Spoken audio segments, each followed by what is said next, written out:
The media says, the establishment media, the fake media, they say, oh, there's no censorship in social media. That's all made up. That's all fake. You and I know that that's not true. You and I know the truth is that the social media giants would love to shut us down. They would love to shut us up. They would love to shut him up more than anything else, and we can't let them. And that's why we need to step up now, and I think we need to say to them, here's the deal. Google, Facebook, Twitter, they've gotten these special deals from government. They've gotten a special giveaway from government. They're treated unlike anybody else. If they want to keep their special deal, here's the bargain. They have to quit discriminating against conservatives. You agree with that? No more. No more discrimination. It's that simple. That's all we're asking for. They ought to abide by the same principles of free speech and the First Amendment that this country embraces, that we love and call our own. And I don't think it's too much to ask for these huge tech platforms who've gotten rich off of our information, right? Off of our data, off of everything we've given them. They've gotten rich off of it. They've gotten rich off their special privileges from government. They want to keep those. They shouldn't discriminate. They shouldn't censor. They shouldn't shut us down. I want to thank the President again for his incredible leadership. Thank you for allowing me to be here. Thank you, Mr. President, for all that you do. Tell it like it is, Josh Hawley. We are tired of the foul balls in left field. Let's change the game. I represent Live Action. I'm the founder and president, and we are a pro-life organization which reaches millions of people every week with the truth about abortion and human dignity. We have been for 4 years banned from doing any advertising on Twitter, and they told us that in order to reinstate our accounts, we'd have to stop calling for the defunding of Planned Parenthood and stop sharing our pro-life content. Meanwhile, Planned Parenthood and other abortion groups continue to advertise. Last month, we were permanently suspended from Pinterest, and they accused us of spreading conspiracy theories and misinformation with our pro-life content with no evidence. And then news media groups picked up the narrative and spread it around. So this double standard and bias is a growing problem in big tech. Even though they say that they are politically neutral and they don't discriminate, they even testified before Congress and said that. So thank you so much to the administration and to you, Mr. President, for holding this very important summit. Thank you. Thank you very much. Thank you, Mr. President. We are getting out the real news and the real numbers. Great day for the other social media. 2 months ago, we created a new White House tool to report social media bias, censorship, and discrimination. We saw you folks being taken off, and we fought on all of you. And many of you are back now, but many of the names, I won't mention your names, but some of you were taken off for absolutely no reason. I mean, in all fairness, some of you I could almost understand. I mean, some of you guys are out there. But even you should have a voice. But some of you deserve. Some of you. I mean, it's genius, but it's bad. I call Twitter a typewriter. That's what I really call Twitter. Because it goes on to Facebook automatically, and it goes on to Instagram, and it goes on to television. More so Fox than it does CNN. If it's something bad, they'll put it on. If I have a spelling deal, they will put it on. Donald Trump spelled the word "the" wrong, you know. He doesn't know how to spell "the." He spelled it "thi." You know, I couldn't care. Any kind of a punctuation mistake, they put it on. So I'm very, very careful. I'm actually a good speller.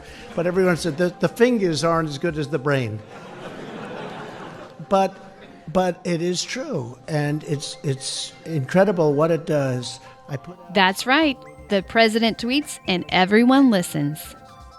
The corrupt establishment that you talked about and the mainstream media have told a lot of people in this room that the social media censorship and the banning that we're experiencing is all in our heads.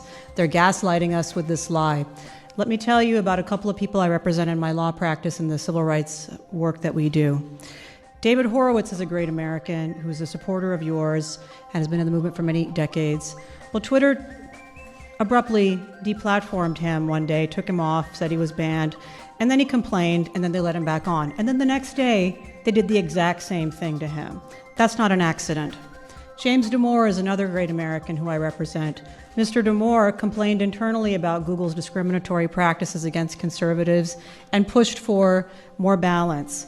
Not only was he fired for daring to do that, but then these social media platforms use their platforms to humiliate him publicly, weaponize their platforms, and make sure that he could not get a job in Silicon Valley. That's a disgrace. But it goes beyond that. These social media CEOs have come to Congress, in front of many of these members of Congress here, and they've lied about what they do. They've lied about the data theft. They've lied about the media manipulation. And they can't get away with that.